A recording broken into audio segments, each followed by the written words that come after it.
ప్రజాస్వామ్యం చరణ్ గారు ఓకే చరణ్ గారు ఇప్పుడు రాహుల్ గాంధీ గారు కూడా ఈ మ్యాచ్ని చూడడానికి ప్రత్యేకంగా ఢిల్లీ నుంచి హైదరాబాద్ వస్తున్నారు. సో మరి కొంతకాలంగా రాహుల్ గాంధీకి అలాగే రేవంత్ రెడ్డి కూడా గ్యాప్ వస్తుంది. రేవంత్ రెడ్డిని కలవడానికి రాహుల్ గాంధీ ఇష్టపడట్లేదనే ప్రచారానికి కూడా ఈ రోజుతో చెక్ పెట్టినట్టే అనుకోవచ్చా? దయచేసి రాహుల్ గాంధీ గారు తోటి రేవంత్ రెడ్డి గారికి ఎలాంటి భేదాభిప్రాయాలు లేవు. రేవంత్ రెడ్డి గారి ప్రమాణ స్వీకారానికి రాహుల్ గాంధీ గారు, ప్రియాంక గాంధీ గారు, సోనియా గాంధీ గారు, ఖర్గే గారు, కేసీఆర్ గారు 5 మంది కీలక నాయకులు వారి ప్రమాణ స్వీకారానికి వచ్చి దేశంలో ఏ రాష్ట్ర ముఖ్యమంత్రి ప్రమాణ స్వీకారం ఇప్పటివరకు రాలేదు. తెలంగాణ ఒక అద్భుతమైన తెలంగాణ రూపుదిద్దే ప్రయత్నం రేవంత్ రెడ్డి గారు చేస్తున్నారని చెప్పేసి రాహుల్ గాంధీ ప్రశంసలు ఇస్తా ఉన్నాడు రేవంత్ రెడ్డి గారిని.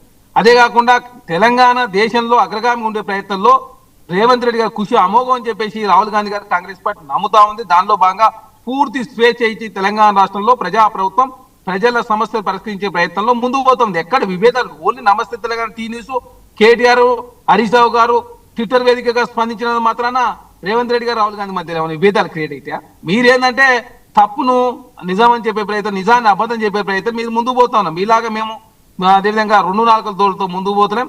ప్రజాస్వామ్యంలో ప్రజలు ఇచ్చిన తీర్పును ఏదైనా గౌరవించే ప్రయత్నం, మంచిని మంచిగా చెడుగా చూడాలని ప్రభుత్వం భావిస్తా ఉంది. ఆ దిశగా తెలంగాణ రాష్ట్రంలో అడుగులు పడతా ఉన్నాయి. ఏ లక్ష్యాల కోసం తెలంగాణ రాష్ట్రం ఇచ్చిరో ఆ లక్ష్యాలు నెరవేరుతున్నాయి. కాబట్టి సోనియా గాంధీ గారు చాలా హ్యాపీగా ఉన్నారు తెలంగాణ విషయంలో.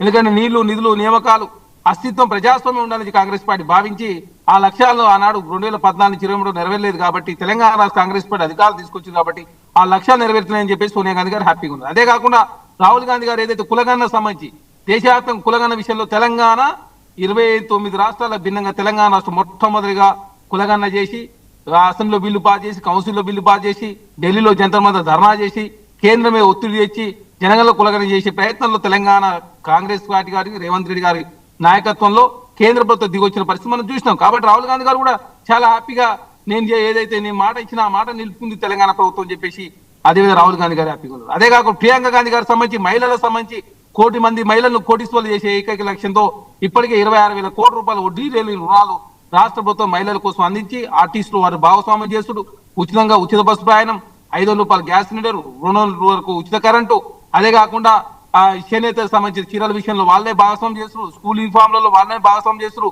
అదే కాకుండా అన్ని రకాలుగా పెట్రోల్ బంకులలో కావచ్చు, శిల్పారామంలో స్టాల్ కావచ్చు, అది సోలార్ విద్యుత్లో మహిళల భాగస్వామ్యం, ఇవన్నీ చూసిన తర్వాత ప్రియాంక గాంధీ గారు ప్రతిసారి రేవంత్ రెడ్డి గారిని ఎప్పుడు మహిళల కోసం దేశవ్యాప్తంగా ఏదైతే మాట ఇస్తున్నాం ఆ మాట రేవంత్ రెడ్డి గారిని నిలుపుకోవని చెప్పేసి ఈజే మై బ్రదర్ అని చెప్పేసి ప్రియాంక గాంధీ గారు మాట్లాడుతూ పరిస్థితి మనం చూస్తా ఉన్నాం. వాళ్ళు ఏదనుకుంటున్నారో ఏదైతే ఈ దేశ ప్రజలకు మాట ఇస్తున్నా మాట తెలంగాణ రాష్ట్రంలో నెరవేరుస్తున్నది రేవంత్ రెడ్డి గారు. కాబట్టి రాహుల్ గాంధీ గారు హ్యాపీగా ఉన్నారు, ప్రియాంక గాంధీ గారు హ్యాపీగా ఉన్నారు. ఖర్గే గారు దళిత సంక్షేమం కోసం వారు చెప్పిన మాటలు తెలంగాణ రాష్ట్రం ఎస్సీ వర్గీకరణ జరిగింది. అదే కాకుండా కేసీ వేణుగోపాల్ గారు కావచ్చు, 5 మంది ఏదైతే చెప్తా ఉన్నాడో కాంగ్రెస్ పార్టీ ఏదైతే దేశంలో మాట ఇస్తా ఉన్నో ఆ మాట ఈ దేశంలో ఏ రాష్ట్రం చేయని విధంగా తెలంగాణ రాష్ట్రంలో రేవంత్ రెడ్డి గారు ముందుకు తీసుకుపోతా ఉన్నప్పుడు రాహుల్ గాంధీ గారికి రేవంత్ రెడ్డి గారి మధ్యలో ఎక్కడ పంచాయతీ ఉంటుంది? అసలు దీన్ని ఎందుకు బీఆర్ఎస్ పార్టీ ప్రాపగండ చేసే ప్రయత్నం?